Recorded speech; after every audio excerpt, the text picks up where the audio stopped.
Šis skats paverās te no pa virtuves logu. Es no savas dzīvojamās istabas neredzēju, kad ir vēl viens mazāks koks arī izgāzies.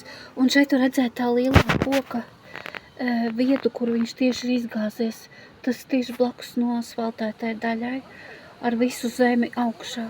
Jā, un diezgan traģiski.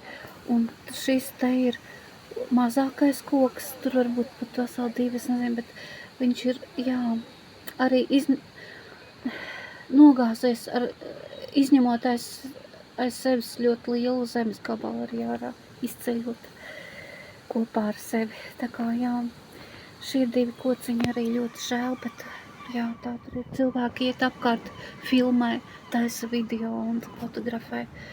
Jā, nu drīz jau viņus arī mūsu apsaimniekotājs sagriezīs un aizvedīs un sakopš šo pagalmu, bet šobrīd tā izskatās, jā. Jā, paldies, pasargāja no nelēmēm, kad šie koki nevienu nesavainoja. Viņi nogāzās, bet viņi neuzgāzāja mājai virsū un cilvēkiem un mašīnām. Ai.